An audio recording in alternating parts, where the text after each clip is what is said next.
नमस्कार, मैं doctor Pankaj Singh, senior consultant Gastropedia clinic Noida.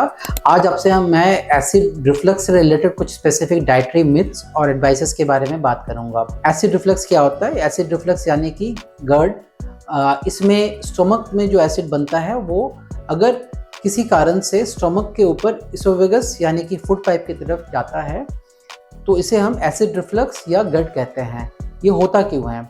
ज़्यादातर ये देखा गया है कि लोअर इसोफेजियल स्फिंक्टर यानी कि फूड पाइप और स्टोमक के बीच जो वाल्व है वो अगर ढीला हो गया है या लैक्स हो गया है, उसके वजह से स्टोमक में जो एसिड बनता है वो स्टोमक से रिफ्लक्स होकर फूड पाइप की तरफ चला जाता है और वो एसिड रिफ्लक्स के सिम्टम्स को जनरेट करता है, जैसे कि हार्ट बर्न, चेस्ट डिस्कम्फर्ट या चेस्ट पेन। ये वो सिम्टम्स है जो GERD यानी कि एसिड रिफ्लक्स की वजह से हो सकते हैं। कॉमन ट्रिगर्स होता है ओवर ईटिंग, लेट नाइट मील या ओबेसिटी। अब सिम्टम जैसे मैंने बताया, मोस्ट कॉमन सिम्टम्स होता है हार्ट बर्न और रिफ्लक्स या रेगर्जिटेशन के सिम्टम्स। अब मैं बात करता हूँ कुछ मिथ्स के बारे में जो बहुत कॉमन मिथ्स हैं एसिड रिफ्लक्स से रिलेटेड। पहला मिथ ये होता है कि बहुत सारे लोग ऐसे बोलते हैं कि मिल्क या ठंडा दूध आप पियोगे तो एसिड रिफ्लक्स नहीं होगा या एसिड रिफ्लक्स के सिम्टम्स को कंट्रोल किया जा सकता है। ये एक्चुअली में ट्रू नहीं है, क्योंकि अगर आप ठंडा दूध लेते हो तो इनिशियली आपके फूड पाइप में या स्टोमक में एक सूदिंग इफेक्ट जरूर हो सकता है, बट कई लोग ऐसे होते हैं जिनको लैक्टोज इंटॉलरेंस होता है और मिल्क की वजह से एसिड प्रोडक्शन ज़्यादा होता है, तो बाद में जाके एसिड रिबाउंड इफेक्ट की वजह से एसिड रिफ्लक्स ज़्यादा हो सकता है मिल्क की वजह से। तो ये फैक्ट नहीं है। दूसरा, ये एक कॉमन थिंकिंग है कि स्पाइसेस ही कल्प्रिट होता है, बट ये भी एक ट्रू नहीं है, क्योंकि अलग अलग लोगों के ट्रिगर्स अलग होते हैं। सो स्पाइसेस कुछ लोगों में ट्रिगर हो सकता है, बट सभी लोगों में स्पाइसेस ट्रिगर नहीं होता है। तीसरा मिथ ये है कि कॉफ़ी बिल्कुल बंद कर देनी चाहिए। ये फैक्ट है कि कॉफ़ी की वजह से जो लोअर इसोफेजियल वाल्व है वो रिलैक्स होता है, बट ऐसा ट्रू नहीं है कि आप बिल्कुल कॉफ़ी बंद कर दो।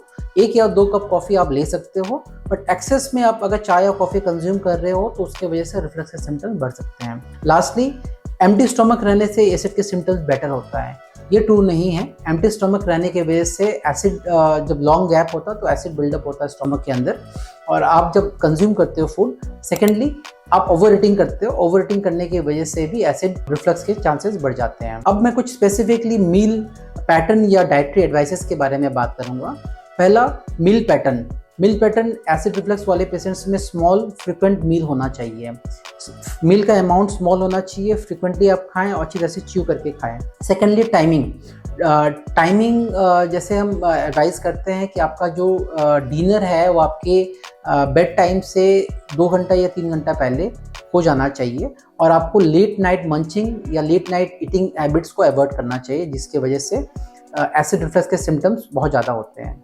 थर्डली, फूड चॉइसेस जो फूड प्रिफरेबल होता है वो ओट्स, बनाना, राइस, दाल, नॉन स्पाइसी सब्जी होता है। हमें कुछ फूड्स अवॉइड करने चाहिए, जैसे कि fried food, chocolate, excess tea, coffee.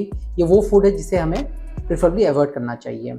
Lastly मैं लाइफस्टाइल चेंजेस के बारे में बात करूँगा। एसिड रिफ्लक्स या GERD जिसको है उसे वेट रिडक्शन पे ध्यान देना चाहिए, क्योंकि 5 to 10% अगर आप बॉडी वेट रिड्यूस कर सकते हो तो आपके सिम्टम्स में मेजर इंप्रूवमेंट आ सकता है। सेकेंडली, आपका हेड एंड एलिवेटेड रहे।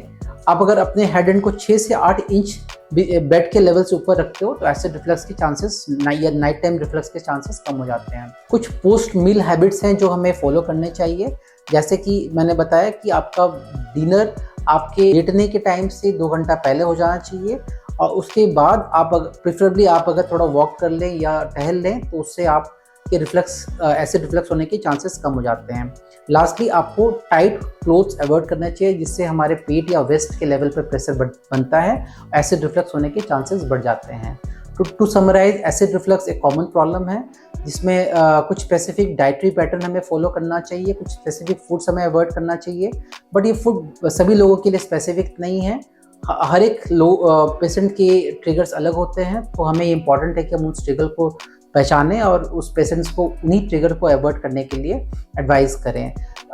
हमें फूड अच्छी तरह से च्यू करना है, स्मॉल फ्रिक्वेंट मील रखना है, लेट नाइट ईटिंग अवॉइड करनी है, और लाइफस्टाइल पे ध्यान रखना है। वेट रिडक्शन इंपॉर्टेंट डिटर्मिनेंट होता है एसिड रिफ्लक्स के सिम्टम्स को कंट्रोल करने में। Thank you.